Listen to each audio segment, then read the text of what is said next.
Today you're going to learn about the best methods for getting clean audio into your camera.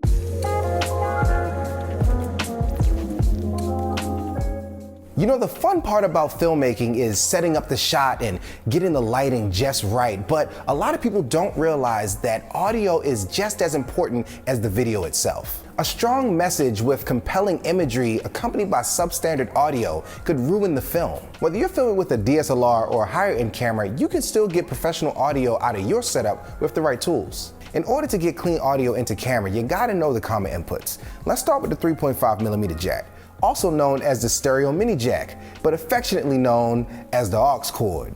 Many of the onboard microphones, such as the Rode Mic Video Pro, plug directly into your camera via the 3.5mm audio jack. The benefit to this method is receiving substantially cleaner audio directly into your camera compared to your camera's internal microphone. Also, you can operate this setup hands-free because the microphone can be mounted directly on the camera via the hot shoe. But why can't I use my internal microphone?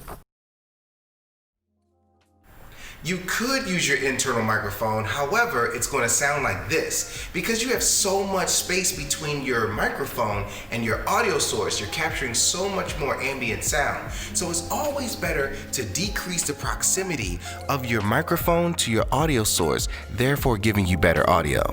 Another popular audio input is the XLR, commonly found on higher-end cameras and external audio mixers and recorders.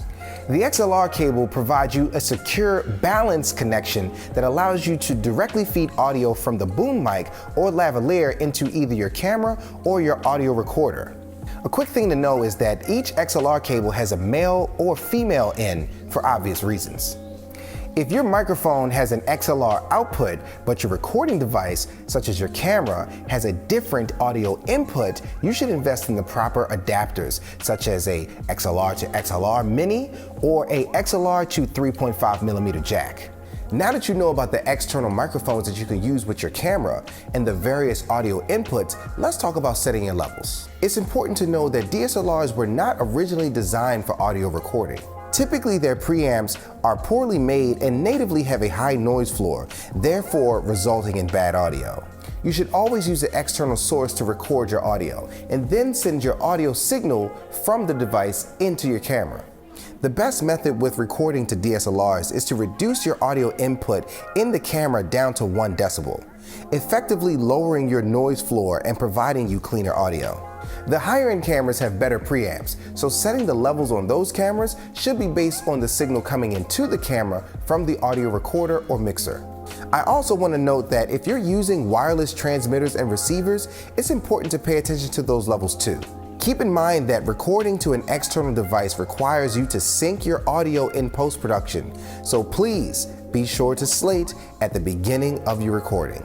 Typically, I like to hire a professional sound mixer to focus on the audio, so that way I can focus on being a cinematographer. However, when I'm alone, I like to send a stereo signal from the audio recorder and shift my balance of the signal to a 60-40 split, which effectively gives me a safety channel to protect me from any overmodulation if my subject gets too loud. Then I can replace that portion in post with my safety channel. Alright, that's it for Tutorial Tuesdays. And as always, comment, share, and ask questions. And tune in for the next Tutorial Tuesday.